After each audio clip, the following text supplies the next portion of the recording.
like a paper toy. Oh, no, no, no. Yeah, yeah, yeah, yeah. Oh, no, no, no.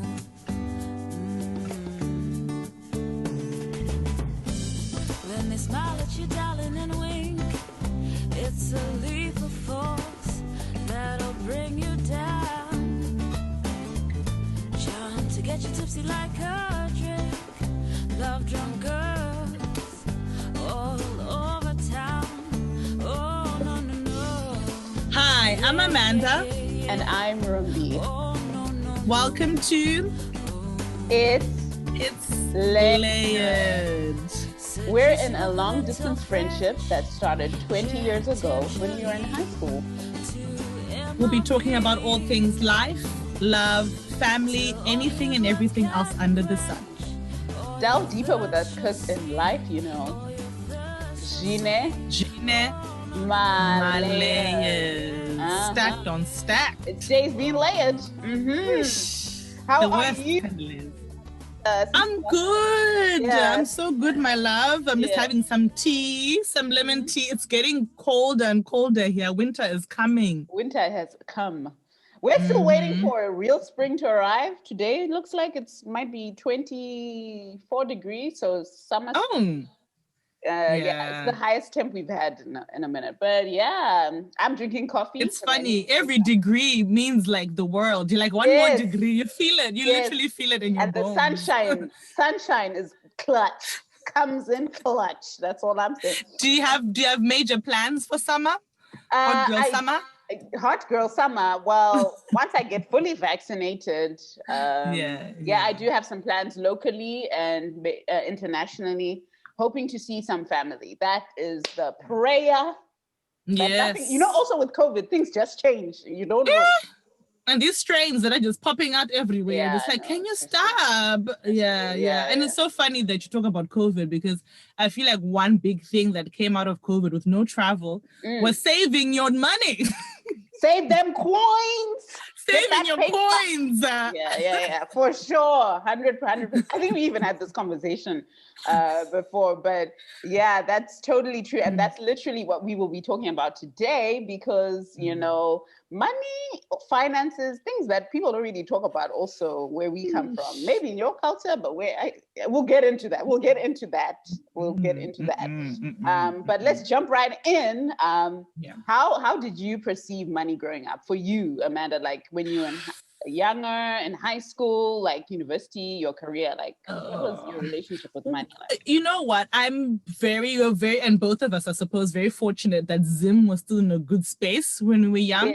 Yes. I remember getting like the $2 bill or the 50-cent coins or like, I actually remember having a piggy bank and putting money away and actually saving for things. And, so I think like initially, like when I was young, my relationship with money was pretty healthy, I suppose I would say. I didn't think my parents obviously were very fortunate enough to be comfortable, not too comfortable where I was just like throwing money away, but comfortable enough that if I wanted something, they would always say, I will save for it. We'll work or do some chores or like there was a pathway to getting it, right? It wasn't just an outright no.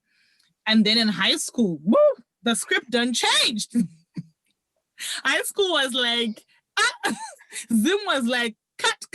This happy life with money.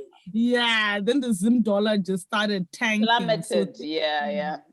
Things rapidly changed, like so rapidly. Sometimes when you look back on it, like, oh my gosh, I remember that. Remember this? Like it seems like bearers checks, all these. Oh my gosh, I forgot about bearers checks. All these like dollar bills coming out with like so many zeros.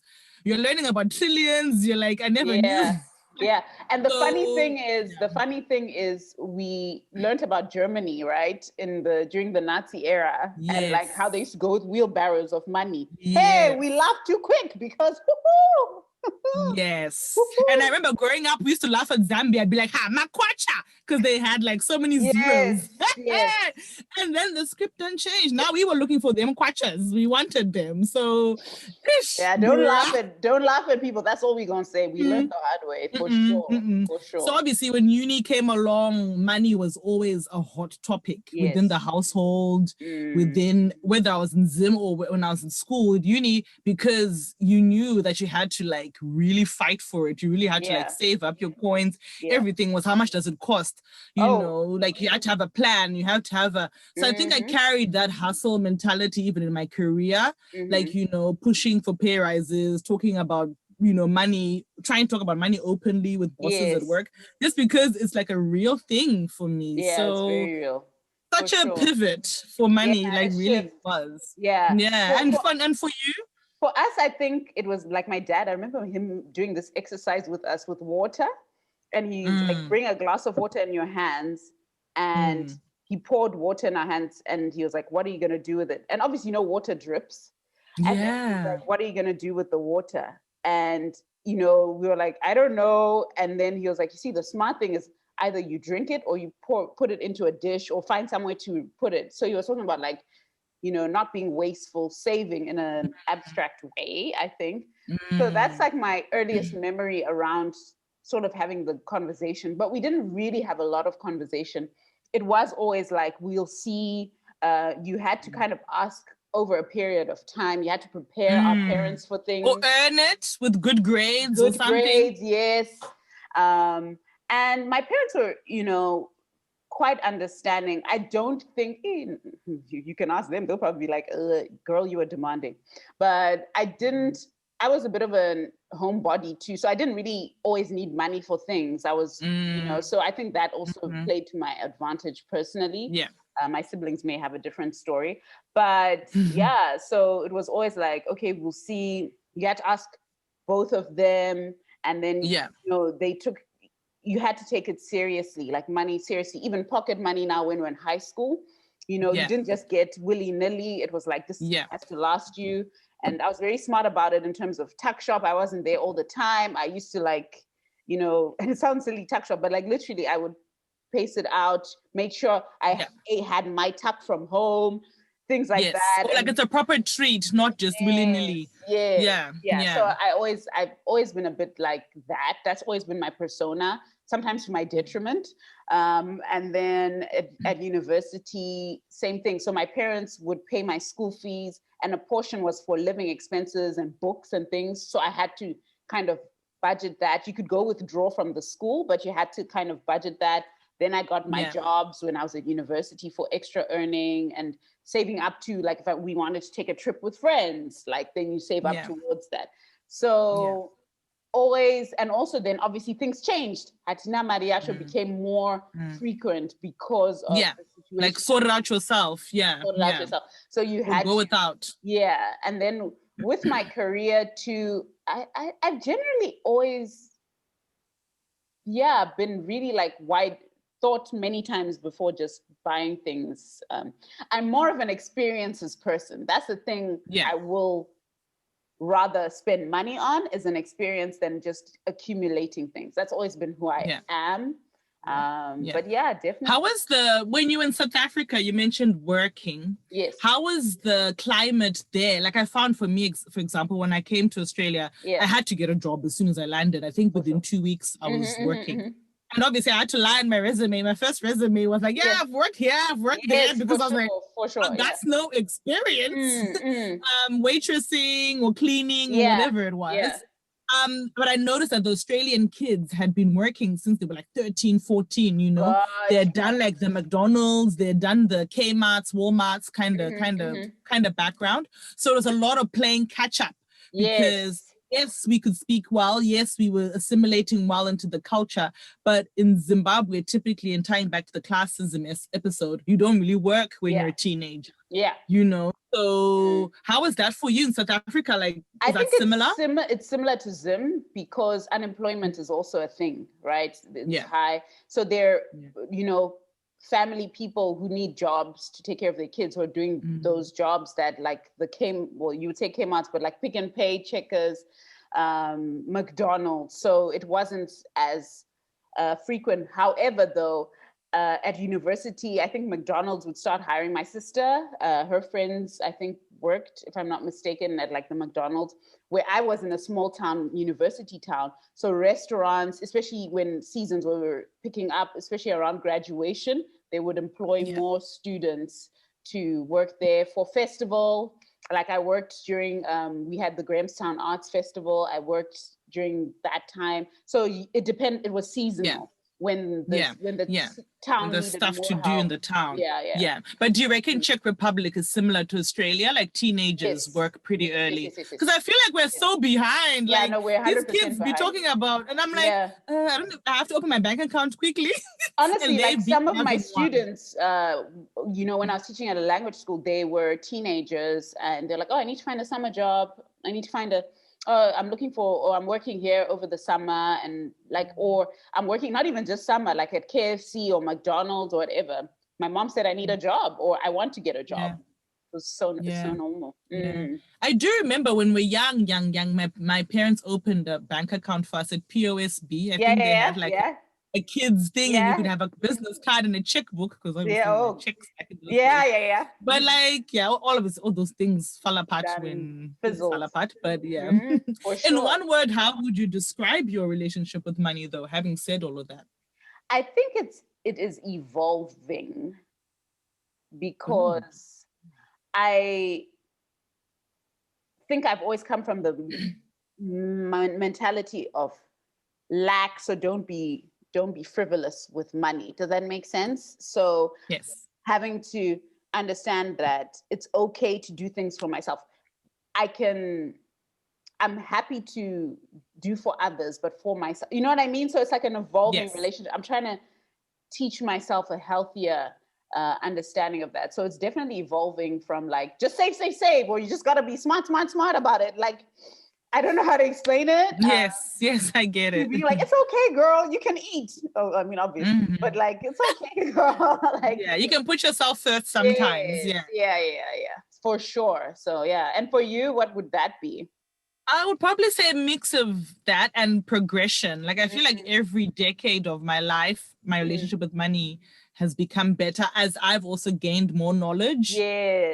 Which is why when I did come here and I was playing catch up, you obviously make a lot of mistakes, which probably if I'd grown up here, I would have made them when I was younger and they wouldn't be so detrimental. You know, when you're 13, 14, if you spend all your paycheck, you're still under your parents' roof, right? But when you're like 8, you know, living by yourself, sharing a house, you can't spend all your rent money, things like that, you know? So I feel like, it's just become better as I've also learned, okay, don't do that. Yeah, for sure, which is smart.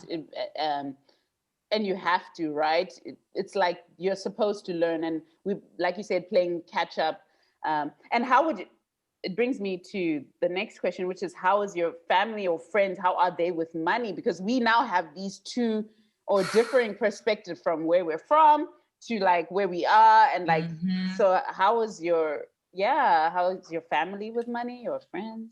I would probably say the ones who are in Zim, it's kind of like unfair to really go there, because it's such an unfair situation. So it's really hard to see how they would fare in a functioning society. In a good society. In a functioning society. Because in Zim it's hustle. So really, I feel like I can't really say, I can't blame them for some of the things they do, because it's like, well, you know, even when they ask me for money and they don't really talk to me, I'm like, well, if I also had to feed my kids, I would probably try every option available. So it's kind of like a, I guess, unspoken aspect of being in my family, that we just don't really talk about people's money woes and whatever, unless they need help. Then obviously everyone will probably know why you need help and when you need the help. Like for weddings, you have those family meetings where everyone comes and obviously you all have to contribute. And part of you is like, why are you having this wedding again if you can't afford it? But at the same time, you're like, but I get you, wins him, I get it. So there's that. But then like, I think with my friends, I've been fortunate enough that I had a good group of friends. Yeah. That like money didn't really come between us. Like especially in diaspora, we lean on each other a lot. Like we spoke about in the Surviving Diaspora episode. Yeah. So I was lucky that money didn't come between us. Wasn't a cause of any friction. That's great. But I saw that with other group of friends. I saw that a lot. Like, you know, even boyfriend and girlfriends breaking up over money. Like he doesn't make enough, or I make more than him, all those kind of situations. So I don't know. Money is just such a taboo topic. I think it's even more taboo than sex. Like 100%. You don't go there. You just don't go there. Yeah. And you? And for sure, like I agree with family back home. It's evolved. And I think too, like our family, especially our parents' generation, they had systems and things that they used to follow, and it all completely fell apart. So now it's just like, what do you do? And I feel like Zimbabwe has really become hand-to-mouth situation. It's like literally, I kill today to eat today. If I don't kill today, I do not eat today, like type of thing.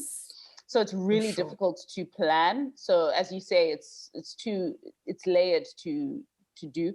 But I know, like in terms of when I was at university, you know, with my friends in SA, in functioning societies where their parents, you know, could earn, save for them and send them to school, you know, you did kind of see a bit of the difference, but I think we were understanding of each other, and everyone mostly pulled their own weight, if that makes sense, in terms of friendship. That's good. And there was understanding, and obviously, you know, sometimes your pocket money hasn't hit when someone else's has hit, bank you know, account. that kind of thing, understanding. Definitely. So thankfully, I don't recall like anything like really major being like, oh my gosh, Rumbi, like I don't recall that.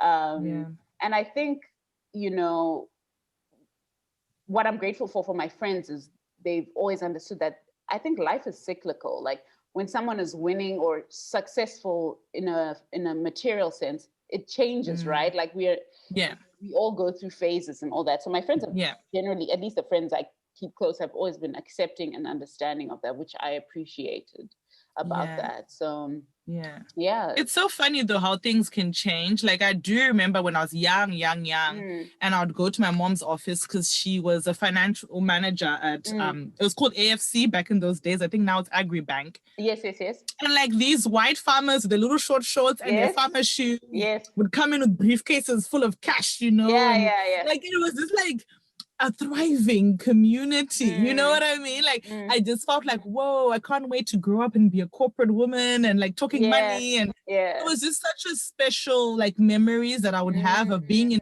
town with her and like going to fast food places for lunch, and it wasn't a thing, like you could treat yourself. Like seeing a working lady in a thriving Zimbabwe was like inspirational, you know. And even though Zimbabwe would have changed now, I still hold on to that, like wanting to have that relationship with money where of course you budget, of course you help family, but you can also live your life, you know. You can treat your kid, you can talk money, and it's not such a taboo thing. So it's super weird and how such a great role model then she became for you too, right? You know, so especially as a woman in Zim, because the patriarchy comes in strong. Hard.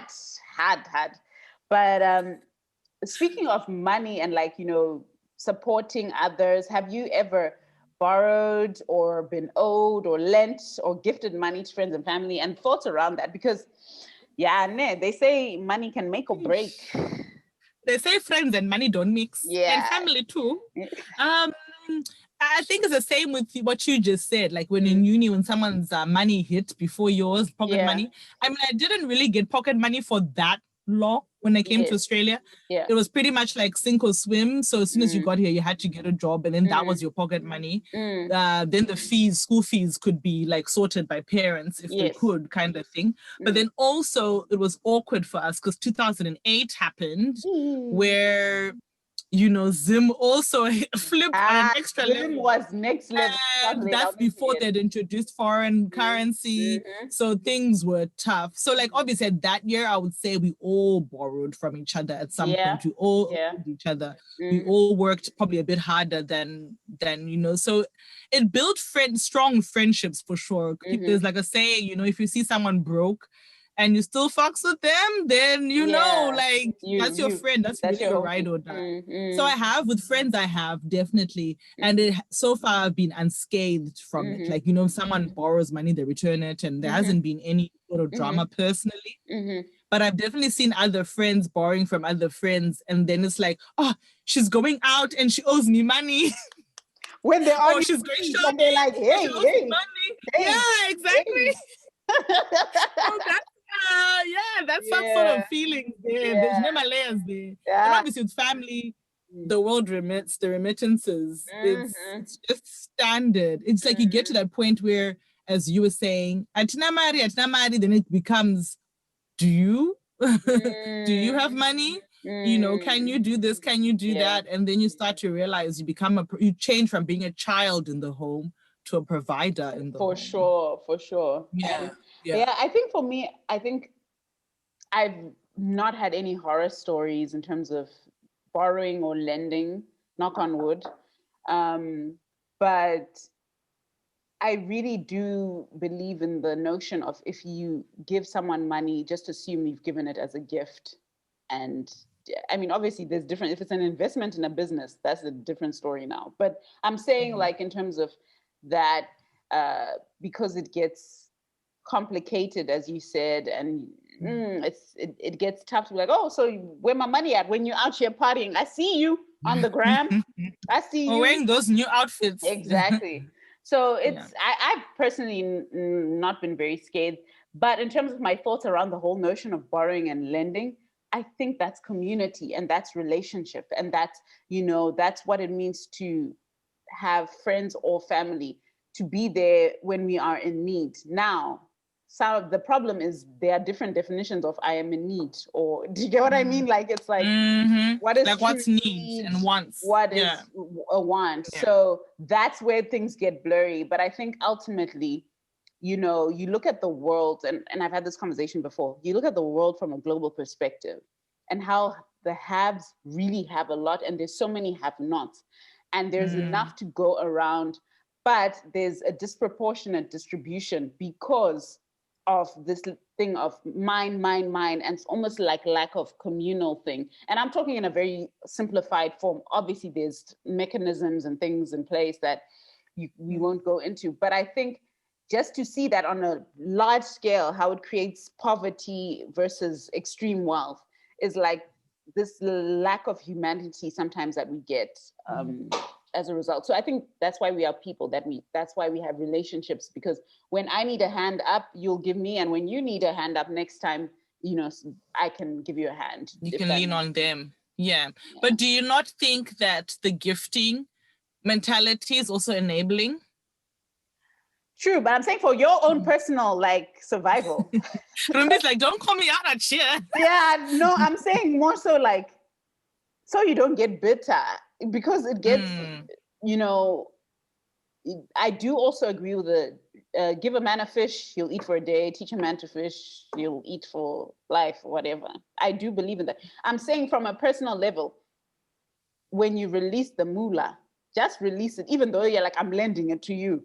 But don't hold like, oh, you ain't pay me back, son. You ain't paid me back, son. No, I get that. I completely get that from a sanity point of view. From your sanity. But just from an actual on the other end of the thing. Yes. If they're used to you always give me. Yeah, I stopped giving. Then how do you handle that? Cut. Layers, because there's a line, there's a definite line, and I agree with you for sure. The money is probably not going to come back, but I also feel like you have to have a line. You have to draw a line in the sand. If you know you will hold it against this person to begin with, then just don't even, because or maybe do a lesser amount, or maybe do it with someone else. So you're going halves or whatever to help if it's a family member, especially. Because I feel like, if it's an uncomfortable amount for you, then don't go down that road. Don't do it. 100%. And I think that's also the thing with boundaries. In our culture, I feel like it's like there should be no bounds. It's like, why? No bounds. I can't do it. We're blood. So that means what's yours is mine. Yes. It's bad. It's so bad. Gosh, Any things or any experiences you've ever had and you've thought or wanted to have and you've missed out on because of finances? Yes. Okay. And how did that make you feel? It's not my time. I think, yes, there's FOMO is a thing, but I've also had really amazing experiences that I've been blessed to have, and I didn't expect to have them. Does that make sense? So it's like, I feel like I've been grateful. Like balance the scales. It balances the scales of it all. There's definitely FOMO. There's definitely like, oh, if only I was able to. And you can really go down a spiral and like persecute yourself. Like, oh, why haven't I done this? Why aren't I at this level where I can do this too? But in the same breath, it's like, it wasn't meant to be. And it sucks, especially when you're young and you're wanting to like live life and other people are eating joy and you are there eating reality. It's like, it's tough, but I think it also makes you appreciate more when you're able to do, or when you do have that kind of thing. So it's a grain of salt. I don't know. How would you handle that? Or how did you handle it?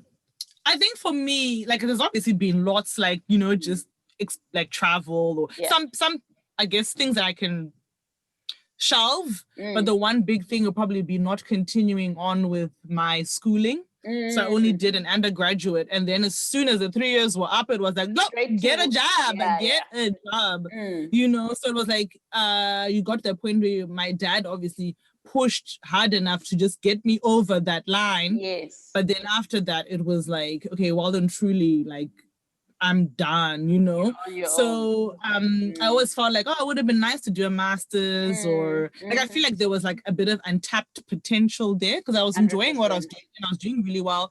And I've always been very book smart. So it just felt like that was cut short. Yeah, like in a different world. Yeah, like especially when I see people doing PhDs or whatever, I'm like, I know there's something profound about seeing something you can do, but there's no opportunity. Yes. So it's not as if like I can be like, oh, well, I wasn't clever enough, or I can be like, oh, well, the schools weren't good enough. No, all those things were there. The only missing link was the money. Because Australia don't do scholarships. Well, maybe now they do because of COVID and they're trying to drive business, but historically they don't do scholarships. So or if they do, it's like tied to so many things and so many loopholes that it's like there's no way I couldn't apply and also work. Yes, but you're so right. You're so right. I think too with when I got into my master's program, and it was so exciting. It felt like dream deferred. It was like I got it, but I didn't get it because of the finances thing.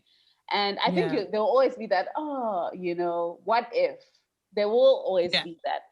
And the same thing, I think I've been able now to process how things have played out and said, okay, so it was supposed to happen this way. Yeah. But I totally feel you. I get you. Yeah. Yeah. I think for me, the saving grace was Australia is a doer kind of country, not really a scholarly country. It sounds weird, but like you can get people here with PhDs and they're earning not even half of people who are builders and plumbers. And so it's like so me going into the workforce early actually wasn't a detriment, especially in the science space, because there are not really that many high-paying jobs. People literally die in the positions they're in. Like people be professors until the day they die. So it's not really a fast staff turnover moving space. So I feel like in hindsight, I look at it and I'm like, it actually was better than me hanging on and doing school forever. But it's just one of those things where it's like, but I could have probably gone to another country or probably could have. Yeah, for sure. Especially because when I see like siblings and cousins doing it and I'm like, maybe helping out in some situations, I'm like, oh, they're getting to do what I didn't have someone to help me do. Yeah. Now I think we understand why parents live vicariously through children. You know what I mean? Like, because you're for like, sure.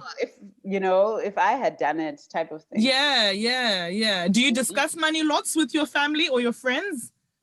Family, no. Oh, why not? That was so quick. With my sister, I do. Yeah. Like planning, if you're planning something, yes. But in terms of general discussion about you should do this with your money, this is how you're supposed to do. Not really. No. Yeah. With friends, some, not many, to be honest. Like, yeah, like the discussion does happen. And I have some friends who are like savvy with money, for sure. But yeah, it's not like a easy conversation that just happens all the time. But it is. Yeah. I do have some good conversations around it with certain people you can reach out to as needed, including yourself, Amanda. So if we have discussions about money, yes. Yeah. Family, I'm the same with you, girl. I'm like, oh hell no, I ain't doing that. Like, of course, when you're like talking about Rora or something, people be like asking, so what's the budget? So what's the so that I can talk about, because then I'll be like, hey, I'm only willing to pay, or I'm only willing to do this much. But in terms of the totality of it, like, this is my budget, this is what I'm doing, what do you think I should invest in? No, none of that. Also, because Zimbabwe has robbed that knowledge from a lot of people. So no such. I feel like, for example, with my dad, if I was to approach him, his ideas might be very dated. Like, not to say that they're not relevant or they weren't relevant for him, but they might not necessarily be. And also, he doesn't know the Australian landscape. So it's almost like a general advice rather than this is what you should, which is fine, because hey, at my big age, I should be doing it myself. So it's fine. Because you're an adult and people be calling you for the hookup. So, hey. So let me do it. Yeah, no, I feel you 100%. Yeah. And I think, do you discuss with your partner, though? Oh. With your boyfriend? 110%. Like. Good girl. Yeah. Like, it's, I think you have to, because, you know, you're trying to form a life together and where you stand. And he's also very open, like, about it too, which I'm so grateful for. It's not like I've had to be like, so open up, let's talk this thing. You know, we both come in a very like open way. And for you yourself? Yeah, of course. I don't think you should get married without knowing and discussing all of those things. Yeah. And especially because you come from different backgrounds. Like, I was just saying to you the other day on his birthday, his dad like sent him a birthday present. I was like, dude, at your age. Meanwhile, I'm like, that whole notion of birthday money has long gone. So obviously just telling each other's reality and just trying to see if we think the same, if we align. Because if he's a big spender and you're not, I feel like you need to address that. Not to say that you can't be together, but you need to like find common ground and be honest. And with debt as well, you don't know, people are silly in their 20s and do all sorts of things. For sure. And some debt is familial debt too. Like, even us sending remittance home, it's like you need to think, are you okay with that? So definitely. But Marcel's good with money. Like, he likes to talk about girl, he can talk out ears. You should have probably like had him as a guest. I was gonna say, he should have been on the show. You should just tell us. That's it. Like, that's the only, like, he really will send you like detailed information about finances. So like, you ask him, how are you going? He's like, fine, I'm good. Then it says money. He's like, you're like, hey, okay, I didn't know you got lots to say. But it's cute and it's cute. I love it. It grounds me. So it's good. Yeah, 100%. How does the diaspora affect? We've already just hit World Remit. Also, World Remit, maybe you should sponsor us, because we out here just. I know, we're like really dropping the name. We're dropping the name, and we've been supporting. What's the other thing? What are the other platforms? I don't know. World Remit. There's Western Union. MoneyGram, Western MoneyGram. Mukuru? Is it Mukuru? Mukuru. You know what? Actually, I think all the local ones start to become very personal. So I'm sure people in different parts of the world have different ones. Yes, yeah. But the international ones tend to be Western Union and MoneyGram. And World Remit. World Remit works for me. It's just simpler for me personally. But hey. Yeah, it is same here. And sometimes you like I know like my brother likes to compare the costs and the services and I'm just like sometimes it's like child. Yeah, ain't got that energy. And it changes daily, right? It's based on Forex. So it changes daily, you don't know. Sure. Yeah, so which is the question then? How does being in the diaspora affect, you financially? I think we spoke on this, Rimbi, during our family episode. Yes. Where you're like, you don't want to be an ATM. Yeah. Like, you want to be loved for you, not because of where you happen to be. And I think for me personally, that's always I'm tense about it. So even when I go home and people want to spend time with me, I'm like, okay, they spend time with me, but are they expecting something in return? Yeah. Or even if people like, if someone who I don't talk to often messages me, my first thought is, what do they want? So, and that's only come over the years, Yeah. And I should obviously show some grace. And I do in most situations. I don't ignore people. But sometimes I do feel like, girl, it'd be nice if we actually have a relationship before you ask me for, At the same time, as I previously said, people have to try what they have to try. So to survive, yes. Yeah. It's such a weird, and I feel like diaspora, you play catch up. Most people who in diaspora didn't move with their parents, right? So you don't have a safe space. You have to make your own safe space. And then those who did move with family, you also have some pressures there too, because they're like, we're working hard, you have to work just as hard. So it's a lot. I feel like money in diaspora, it's like you have to experience it to really, really know. Understand it. And understand it. Yeah. And also to know that if I ain't got my safety net, where am I going to land? Exactly. You're so right. Am I going to? And that brings classism into it too, because some parents in Zim will be like, no, don't worry about us. We're all good here. So those kids never have to send money. And some parents are like, every month on the month. Yes.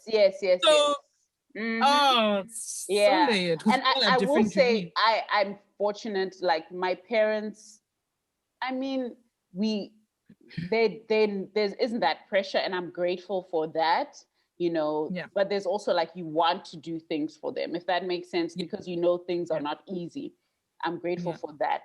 But I also know, like, if rubber hits the road, they're not going to be able to catch me and be like, oh, we got you, boo, don't worry. Like, come back home. So you need to get your ducks in a row and be ready for whatever, and there are also all these unforeseen expenses we talked about in the diaspora episode, like of living in the diaspora. You need to make sure you can't just now be racking up high debt or high bills. It just doesn't work, So. I mean, if you look at the Western society, it's built on that, insurance, the whole thing of health insurance, the whole thing of, it's because they're like, you're pretty much putting stuff away for a rainy day. And then coming from a Zim construct, which is take each day as it comes, it's like the two worlds collide. So you can't expect them to be able to catch you because they can't even catch themselves. For sure. So it's such a weird dynamic. It's layered, girl. It's layered. I know I keep saying this episode, but the money talk. Money talk. Yeah, money. Money. That green. So... any financial regrets or wins that you are willing to share? Or regrets? Probably because I obviously earn in Australian dollars, and there was a time when like Australia and America more than a few years ago now, were on par, just for like a month or two, I don't know. But like there's one lady at my work, I remember saying, you should open a foreign bank account, put your US dollars away because you use US dollars in Zim. And I was like, oh, yeah. I'll get to it.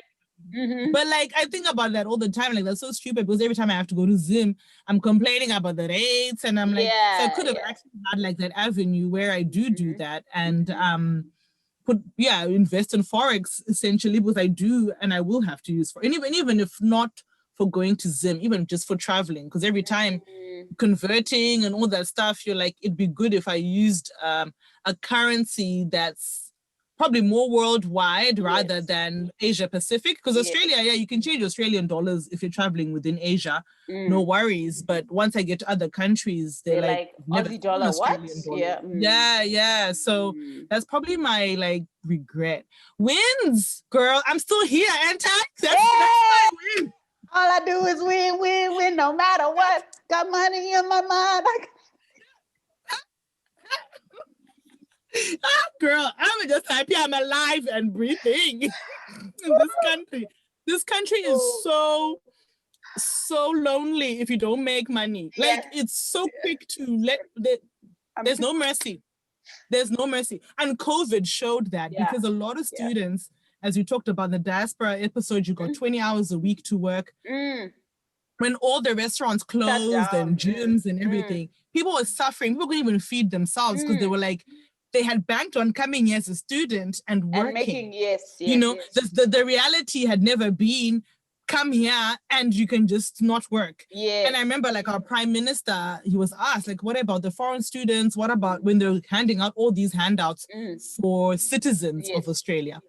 And he was like, nah, the visa stipulates you are able to live in this country, when you apply for the visa. But obviously, like, people are like, yeah, we tick that we can do it. But it's because we're banking on on working. So I think it just really showed me that, first of all, thank God, I got to keep my job.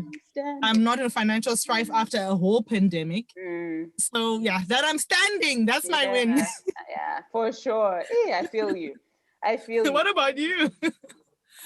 I think, and it's going to sound crazy, but financial regret that came to mind at least is the amount of money I spent doing legal stuff and visa stuff in SA to belong to thingy, and then it's rejected. Then you try again. I should have just been like, you know what, deuce it. Like, it literally just like ate through my savings. And the thing and this is what hurts me. Like I was telling you, I've never been a splurger. I've never been like, I was very responsible in that way.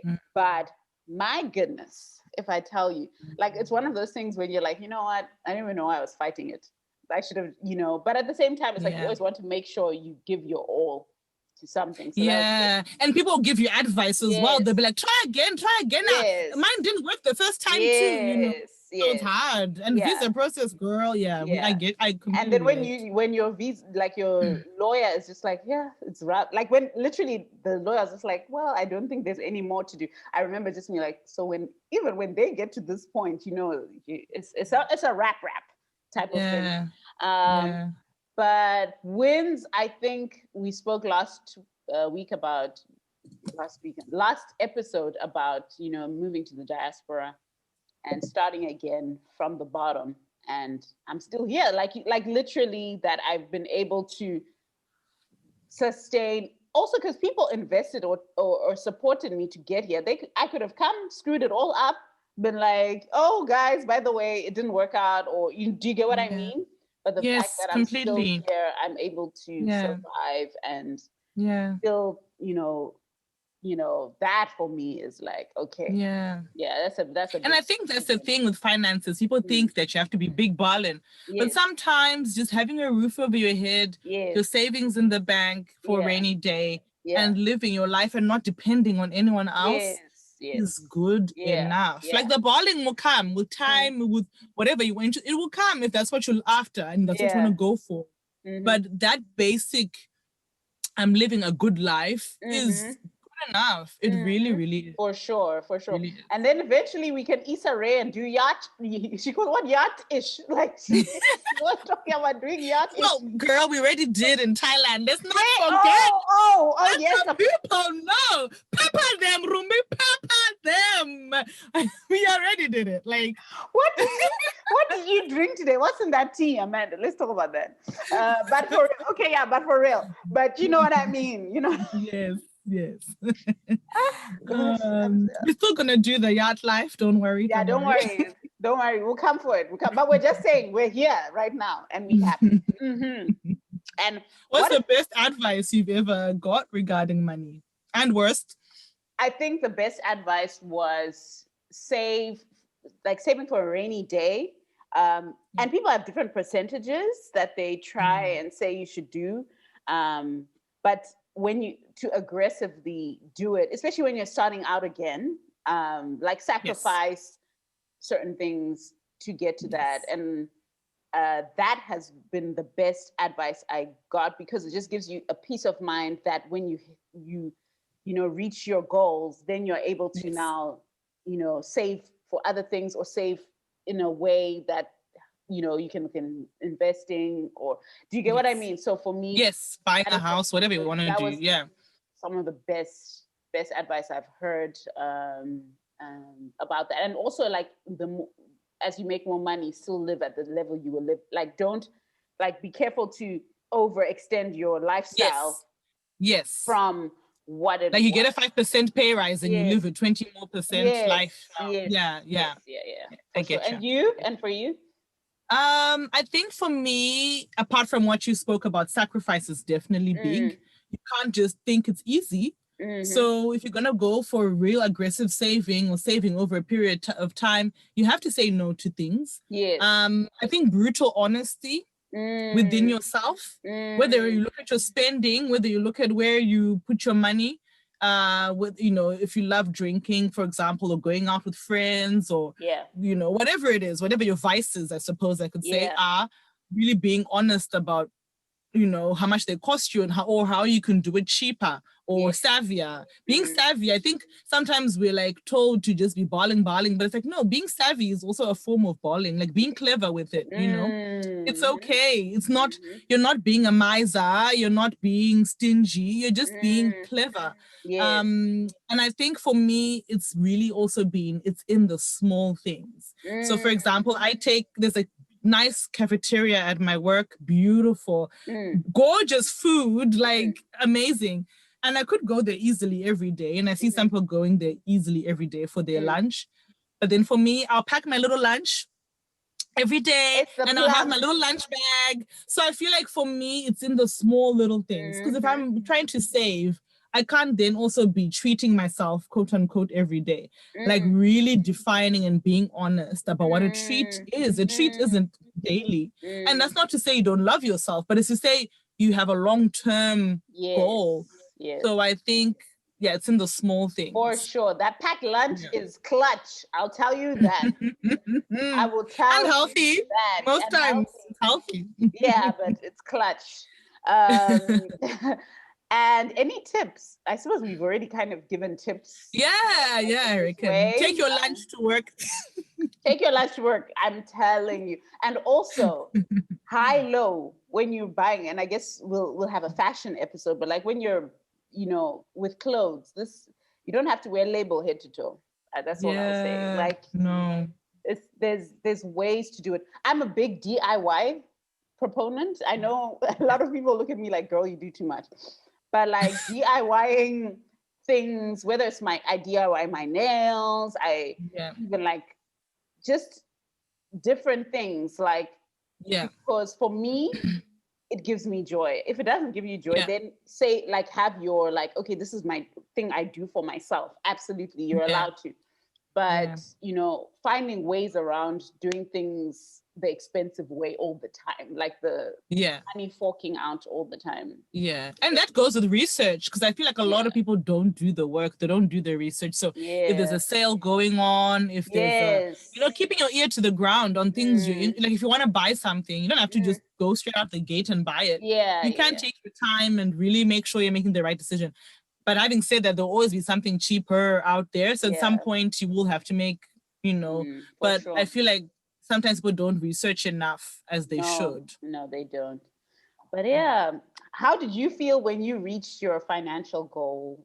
But I feel like you're supposed to have multiple. I mean, I don't think I'll ever reach them all. Yeah. Yacht life, yacht life, yacht life, yes. Yacht life. Yes. But I mean, even the small little ones were really even if you have a target amount in your savings, or it's just good to have a pat on your back about it. And then also to keep going. Like you enjoy the view for a moment and then you just keep going. But yeah, it felt good. I think for a small little girl, grew up in Zimbabwe and then to come here to Australia and do that, it's also good. Like, and I have to pat myself on the back for that sometimes. Like, hey, the odds were against us. Yeah. And look at us now. So we're here. Look at me now. Look at me now. Look at me now. Hey, I'm getting paper. I'm getting paper. Hey, people are gonna think these chicks be rich. It's somebody. We are somebody, but not just anybody. Yeah, I agree. I struggle with celebrating the wins, but I have people who hold me accountable to it. My sister, Amanda, like I have people who are like, so what are you gonna do to kind of reward yourself? And because I'm always quick to think of what's next, which is interesting. So yeah, for sure. Yeah, I don't know. I hope people will glean something from this episode.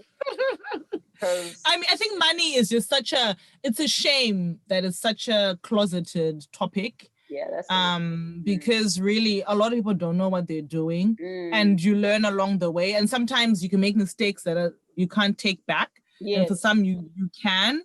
So it just depends, like, I wish that we were also in an economy where we could learn bit by bit, you know, because I do see, having said that, Australian kids don't have it all the way together either, even though they've been in the workforce for longer, since they were 13, 14, they still don't know. Yeah. So even they always complain that they don't know what their parents have, what their inheritance looks like, all those things. But to because be able money to even bank on inheritance, bruh. But then that's only some. Some of them don't. But like, it's just that notion that I feel like all across the world, money is a closeted for sure background. No one really knows topic within families. We just assume from what we see on the outside, which is why materialism and elitism and all that stuff comes into play, because it gives us a perception of how they are with money, which really, Malayas.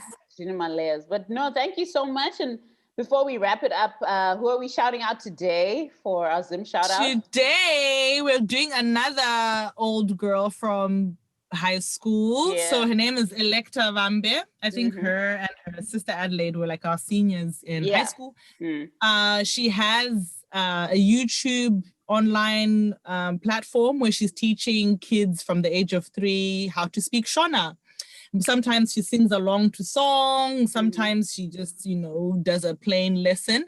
But either way, we really do celebrate it because I feel like, as we all live far and far away from home, it's nice to still uphold our beautiful language. Yeah. So we're going to obviously link her in, and her own personal Instagram is Electa_Kudzai with a Y, but her actual platform is beginners_Shona_lessons on Instagram and on YouTube. So definitely check it out, especially if you have kids.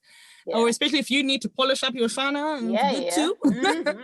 So sending our shout out to her today. Shout out to you. Thank you so much. Shout out to you, Amanda, for being with me on this journey. You can, of course, DM us. We love to hear your thoughts. We get some really dope feedback on episodes. So please don't be shy. Don't be skirt. You can always let us know.